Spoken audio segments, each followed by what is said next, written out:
My mother-in-law made me feel invisible again on Mother's Day, and this time I refused to tolerate it.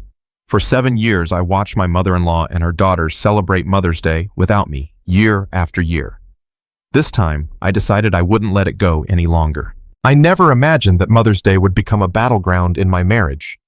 But here I am, caught between my husband, his mother, and the sinking realization that I've been invisible in this family for the entire 7 years I've been a mother. It wasn't always like this. When I first married my husband, I knew there would be challenges. Every relationship comes with its share of struggles, right? But nothing prepared me for the emotional distance I'd feel in my own home, especially on a day that's supposed to be special to me, a day to be honored as a mother. My husband and I, both in our late 20s, ended up living with his mother due to financial constraints and her constant need for assistance with repairs and maintenance around the house. It was supposed to be temporary, just until we could get back on our feet. But here we are, with no clear end in sight, and it's becoming more and more difficult to navigate the tangled web of family dynamics. I can't deny that there are days when I feel like a stranger in my own home. My husband works long hours, leaving me to handle the daily grind with our 2 kids, 7-year-old Lily and 2-year-old Max. Don't get me wrong, I love my kids more than anything in the world, but the stress of living in a small house with my MIL and constantly trying to make ends meet is draining. Mother's Day, though, was always supposed to be my day. A time for me to feel seen, to feel loved. But in the 7 years I've been a mother, that has never been the case. Every year without fail, my MIL and my 2 sisters-in-law have gone out to lunch together to celebrate. I never received an invitation, not once. I remember the first year thinking it was just an oversight. Maybe they didn't think to invite me, or maybe they figured I'd want to spend the day with my own family. But the years passed and the invites never came. Each time I felt the hurt grow, but I convinced myself it wasn't personal. After all, I was just the daughter-in-law, not one of the daughters. I told myself it was okay, that it was fine, that maybe one day they'd include me. But deep down, I wanted to be invited. I wanted to feel like I belonged. But that day never came. And now, as Mother's Day approaches again, I find myself caught in a situation I didn't expect. A week ago, my husband asked me what I wanted to do for Mother's Day. He wanted to make sure we had plans, that I wasn't left feeling disappointed again. It was a kind gesture, and I could tell he was trying to make it right. I suggested that we could go out for lunch as a family, maybe a nice restaurant. But then, in a way that I should have expected by now, my MIL stepped in and suggested something else. She wanted to go to a restaurant 45 minutes away. I wasn't thrilled about the long drive, but I thought maybe this is her way of making it special for me. After all, she had never made an effort before, so maybe this was a step in the right direction. I reluctantly agreed, figuring it would at least be a break from the usual. Little did I know the storm was brewing. Today, as I was looking forward to our plans, my MIL dropped a bombshell. She told me that her daughter, my SEL, had asked her to get together for lunch without kids or husbands on Mother's Day. It was as if everything we had planned suddenly didn't matter. I couldn't believe it. Why would my SEL ask for this the day before? Why wait until the last minute? I felt my heart sink. It was as if my feelings didn't even factor into the equation. When I asked my ML why she hadn't mentioned this earlier, she shrugged her shoulders. "I don't know, she just asked me," she said nonchalantly. I pressed further, asking if she had told her daughter that we already had plans. Her answer was a simple, "Well, I told her to call you about it." So no, she hadn't told her daughter. She had just allowed the plans to change without any regard for what we had already arranged. I couldn't contain my frustration. The words slipped out before I could stop them. "You know I've never been invited to lunch with you and your daughters. Not once in 7 years." The room fell silent. She didn't say anything. I saw the hurt in her eyes, but it wasn't the kind of apology I was hoping for. Instead, she started to get emotional. "I just love going to lunch on the day. It's tradition," she said.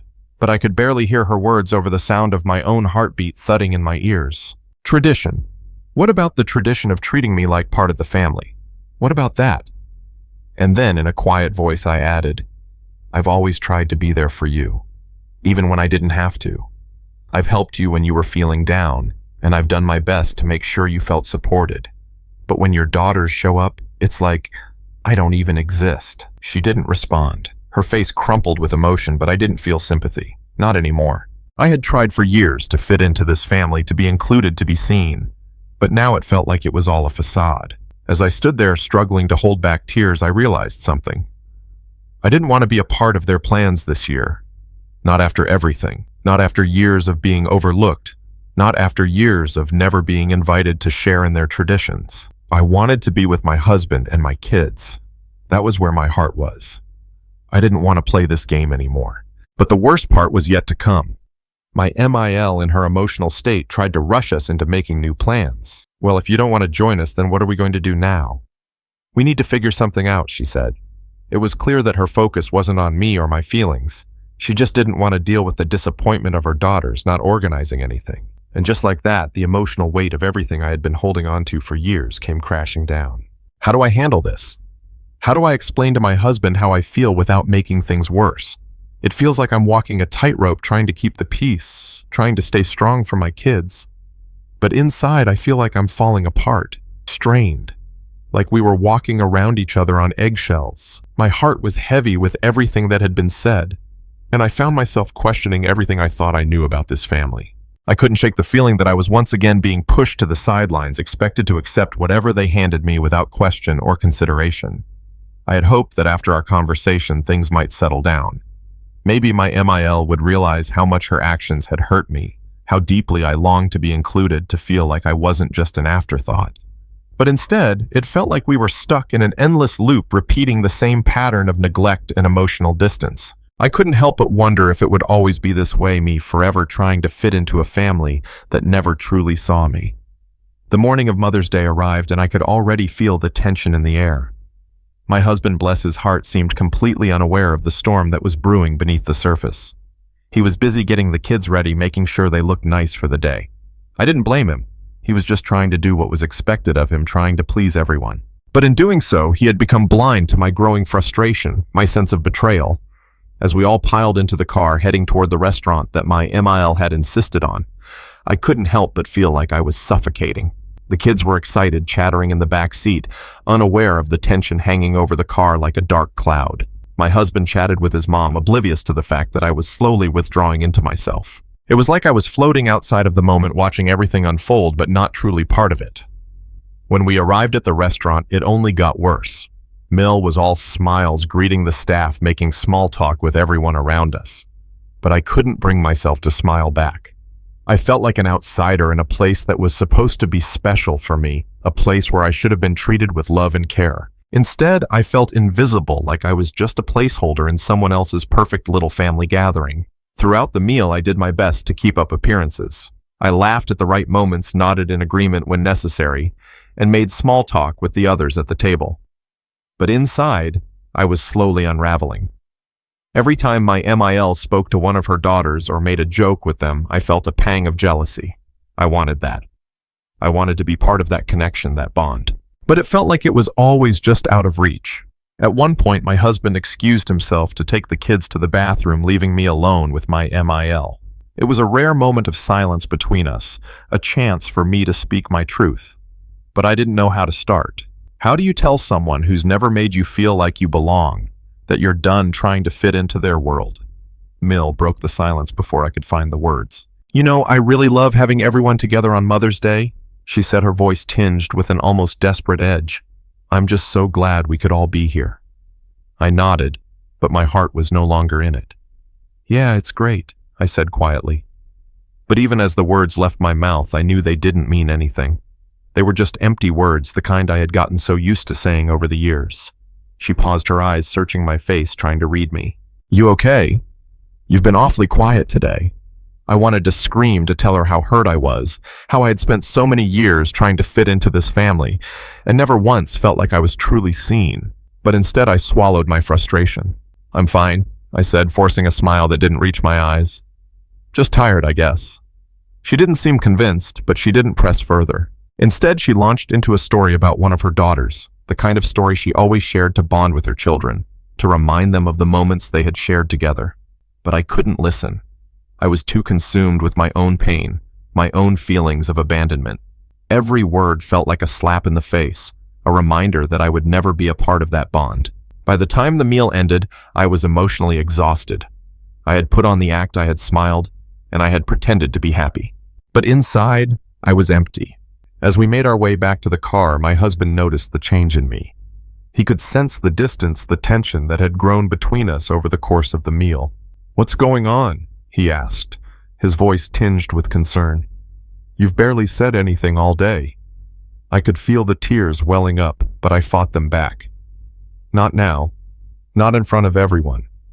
But I couldn't hold it in any longer. "I don't know how to do this anymore," I said, my voice shaking. "I've spent years trying to be part of this family, trying to fit in. And every year I'm left out. It's like I don't matter to them. Like I'm just here because I have to be." He looked at me, his expression unreadable. "What are you talking about? You're part of the family." "Am I?" I whispered, the pain finally breaking free. "Am I really? Or am I just someone they tolerate because they have to?" I've never been invited to Mother's Day with them. Never once. And now when I finally thought we had plans, it gets taken away. It's always about them, never about me. I could see the hurt in his eyes as he processed my words. He didn't understand. How could he? He hadn't lived through the years of feeling invisible, of never being acknowledged, and now I wasn't sure I could go on pretending anymore. The ride home was painfully silent. My words still hung in the air, lingering between us like a heavy fog. My husband, normally so quick to fix things, was deep in thought. He didn't know how to respond to what I had said. I couldn't blame him. It wasn't easy for him to understand what I had been feeling, not when he hadn't seen the subtle ways I had been pushed aside over the years. When we got home, I went straight to the bedroom, needing space to think and breathe. The kids were still full of energy running around, but I couldn't bring myself to join them. My mind was racing, my heart aching with the realization that something had shifted between me and the family I had tried so hard to fit into. For years, I had been bending myself to accommodate their needs, to make peace with the way they treated me. But today, something had broken inside me. I had reached my breaking point. My husband came into the room a little while later, looking hesitant. "Can we talk?" I didn't want to talk, not right now. I was too raw, too hurt, to have another conversation that would only leave me feeling unheard. But I knew he was trying, so I nodded, resigned to the fact that we needed to have this conversation if we were going to move forward. "I get it," he started softly, sitting down next to me on the bed. "I really do. It's just, I don't know how to make it right. I don't know how to make them see what they're doing to you. Why should you have to?" I snapped, the frustration bubbling up again. Why should it always be me trying to fit in? Why can't they just make an effort for once? I'm tired of being the one who tries to keep the peace, to keep pretending everything is fine when it's not. "I didn't mean for you to feel this way," he said quietly, his voice filled with guilt. "I don't want you to feel like you don't belong. But you have to understand my family. They've always been like this. I don't know how to change that." I turned to look at him, my eyes filled with a mixture of pain and disbelief. I've tried for years. But every time I end up disappointed. Every single time. He reached out his hand, brushing mine, but I pulled away, unable to accept comfort at that moment. "I'm sorry," he whispered, his voice filled with regret. "I don't know what else to do." For a moment, I let the silence settle between us. I wasn't sure what I wanted from him anymore. I wasn't sure if there was anything he could do to fix this. The damage felt too deep, too ingrained in the fabric of our relationship with his family. "I need you to see me," I said, my voice barely above a whisper. "I need you to see how much this hurts me, how much it's been eating at me all these years. I need to feel like I matter, like I'm not just a bystander in your family's story." He looked at me with a mixture of confusion and sadness. "You do matter. I don't want you to feel like you're invisible." "Then why do I feel this way?" I asked, the tears finally spilling over. "Why do I always feel like I'm on the outside looking in?"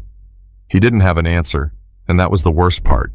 I had spent so long trying to make everyone happy, trying to blend in with a family that never seemed to notice how hard I was working, how much I wanted to be included. But the truth was, I couldn't keep doing it anymore. The weight of it all had become too much for me to carry alone. "I think I need space," I said, my voice trembling as I stood up from the bed. "I think I need to figure out if I can keep doing this, if I can keep trying to force something that isn't there." He didn't say anything at first, and I could tell that the words stung him. But he didn't argue. He knew deep down that I was right. He had seen me struggle with his family for years, but he had always tried to keep the peace to make things work. Now he was seeing how much I had been hurt, how much I had been carrying all this time. "I'll give you space," he said softly, standing up as well. "But I don't want to lose you.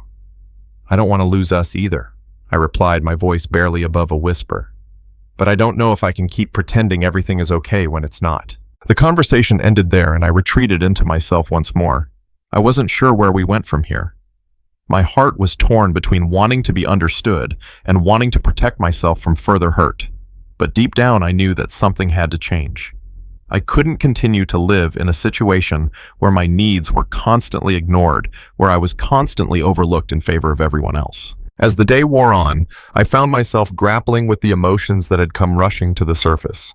I had spent so many years trying to be the good daughter-in-law, trying to please my MIL, trying to make myself fit into a mold that I never belonged to. But today, I realized something that had been so painfully clear. I couldn't keep sacrificing my own happiness just to keep the peace.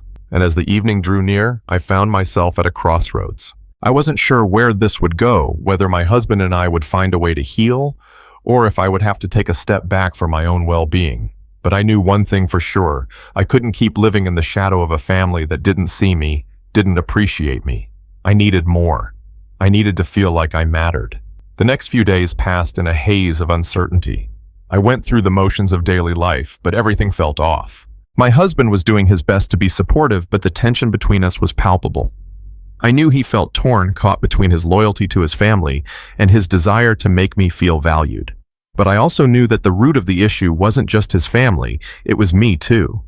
I had allowed myself to become so wrapped up in trying to fit in trying to please everyone, that I had lost sight of what I truly needed. Mother's Day was fast approaching, and the weight of it was growing heavier with every passing hour. It should have been a day for me to feel special, for me to be celebrated as a mother, but instead I found myself dreading it. The thought of spending another year feeling invisible, left out, and unimportant was more than I could bear. I needed to take control of the situation before it completely consumed me. It was Friday afternoon when I finally decided I had had enough. I sat my husband down, my heart pounding in my chest, as I prepared myself to say what I had been avoiding for so long. "I don't want to go to your mom's for Mother's Day," I said, my voice steady but firm. "I don't want to be a part of their plans this year. I want to spend the day with you and our kids the way it should be. And I need you to understand that this isn't just about the lunch. This is about how I've felt for years, constantly pushed aside and made to feel like I don't matter." He looked at me, his brow furrowed in confusion. "But I thought we were going to spend the day with my mom." "You said you were okay with that." I admitted. "But then your mom did the exact thing that always happens. She made plans with her daughter without telling me, and I just can't do it anymore. I can't keep pretending that everything's fine when it's not. I need to feel like I'm a priority too." He was quiet for a long moment, his eyes searching mine as if trying to understand what had changed. And maybe that was the issue. I had never told him how deeply hurt I had been. I had tried to keep it together, to keep the peace, but now it was all spilling out, and I wasn't sure if he was ready to hear it. "I don't want you to feel this way," he said softly, his voice filled with regret. "But I can't change the way my family is. I can't force them to invite you or to make you feel included." "I'm not asking you to force them," I replied, my voice growing stronger. "I'm asking you to see me, to understand that I need more than just a quick fix. I need to feel like I matter, like I'm not just an afterthought in your family's plans. I need to feel like I'm not invisible." There was a long silence between us as he processed my words. I could see the conflict in his eyes, the pull between his family and me, and it made my chest tighten. But I wasn't going to back down this time. I couldn't. "I want to spend Mother's Day with you," I continued. "I want to make memories with our kids, to feel like we're a family, not just part of someone else's plan. This is our day, and I need to claim it for myself." He nodded slowly, his lips pressed tightly together as if struggling to find the right words. "I understand," he finally said, though it was clear that the weight of my request was heavy on him. "I'll talk to my mom, okay? We'll figure something out." But deep down, I knew that this wasn't just about talking to his mom. It was about him realizing that for the first time I wasn't willing to accept the scraps of affection and attention that his family had been offering me. It was about me demanding the respect I deserved, the recognition that I wasn't just an extension of his family. I was my own person with my own needs, my own desires, and my own right to feel loved and valued. The next day, my husband made the call to his mother. I wasn't there to hear it, but I could feel the tension in the air when he returned home. I tried to ignore the knot in my stomach, tried to keep myself calm, but it was impossible. I had already prepared myself for the possibility that my mother-in-law would push back, that she would try to guilt-trip him into doing what she wanted. She had done it before. When he walked into the living room, he looked at me with a weary expression. "We're not going to my mom's," he said quietly. "I told her we already made plans, and I explained how important this is to you." A wave of relief washed over me, but it was quickly followed by a sense of guilt. I hadn't wanted to put him in the middle of this. I hadn't wanted him to feel like he had to choose between me and his family. But the truth was, I had reached a breaking point, and I needed him to stand by me, even if it meant disappointing his mom. "Thank you," I said softly, my voice thick with emotion.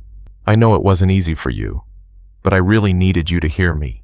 "I hear you," he replied, walking over to sit next to me. "And I get it now. I see how much this has been weighing on you. I'm sorry it took me so long to understand." We sat together in silence for a moment, the weight of the decision hanging over us. I wasn't sure what the future held, whether this was just a temporary solution or if it would make things better in the long run. But for the first time in a long time, I felt like I had taken control of my own happiness. I had stood up for myself, and that was something I hadn't done in a while. As Mother's Day drew closer, I knew that it wouldn't be perfect. There would still be tension with his family, still lingering resentment. But I also knew that I had done what I needed to do to protect myself and my family, and that was enough. Mother's Day arrived, and despite all the drama and the tension that had built up in the previous days, I woke up feeling surprisingly calm. There was no lingering anxiety, no sense of dread about spending the day with people who didn't value me. This was my day. My husband and kids were beside me, and I was finally in control of how I spent it. No one else could dictate my worth or my happiness anymore. As I made breakfast, my children's laughter filled the house, their excitement about Mother's Day contagious. They each made me cards with hand-drawn hearts and colorful scribbles, and their tiny arms wrapped around me in a hug that felt like everything I needed. It was simple, but it was enough. It was more than I had ever gotten from my in-laws on Mother's Day, and I couldn't help but smile as I realized how much love was right in front of me. My husband came in with a bouquet of flowers. Nothing extravagant, just a sweet, simple gesture, but it meant the world to me. "Happy Mother's Day," he said, placing the flowers in front of me. I looked up at him, feeling a wave of gratitude. This was a far cry from the years of being ignored, of being left out in the cold. This year was different. I kissed him on the cheek, feeling the weight of the moment. "Thank you," I said, my voice thick with emotion. "I really needed this, to feel seen, I know," he replied softly, his gaze meeting mine with understanding. "I'm sorry it took me so long to get it right, but I'm glad we're doing this together." After breakfast, we spent the day doing things we all enjoyed. We went to the park, had a picnic, and just enjoyed each other's company. The kids ran around laughing and playing, and my husband and I sat on a bench quietly watching them, content in the silence. I could feel the tension that had been building up for months melting away, replaced by a sense of peace I hadn't felt in a long time. This was my family. This was where I belonged. Later in the afternoon, my phone buzzed. It was a text from my mother-in-law. I braced myself, unsure of what to expect, but when I opened the message, it was simple and to the point. "Happy Mother's Day. Hope you enjoy the day with your family." I stared at the message for a long moment, trying to make sense of it. There was no apology, no acknowledgement of what had happened or how I had been left out in the past. It felt cold and distant, and yet, strangely, I felt nothing. There was no anger, no frustration, just a sense of indifference. It was a turning point for me. I had spent so much time trying to earn her approval, trying to fit into her world, but now I realized something: I didn't need her to validate me. I didn't need to be included in her plans to feel important. I had my own family, my own life, and they were the ones who made me feel special. The rest didn't matter. I didn't respond to the text. I didn't feel the need to explain myself or defend my decision. I had made it clear to my husband that I wanted to spend the day with my family, and that was exactly what I did. It wasn't about cutting ties with my in-laws, but rather about setting boundaries and reclaiming my sense of self. I wasn't going to let anyone, not even family, make me feel like I wasn't enough.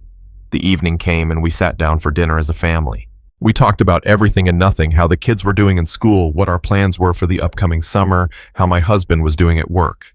It was ordinary, simple, but it felt like a gift. This was what I had been craving all along: peace, love, and a sense of belonging. The kind that didn't require approval from anyone else. As I lay in bed that night, my heart full and my mind at ease, I reflected on how far I had come. I had finally found my voice, finally stood up for what I needed, and in doing so, I had created a space for myself where I felt truly valued. I had stopped letting my in-laws' actions define me. I had stopped waiting for their approval, and in doing so, I had found the freedom to just be me. I knew that there would still be challenges ahead. Family dynamics were complex, and the issues with my mother-in-law weren't magically going to disappear overnight. But in that moment, I knew I had done the right thing. I had taken control of my happiness and my sense of worth. And that was something no one could ever take away from me.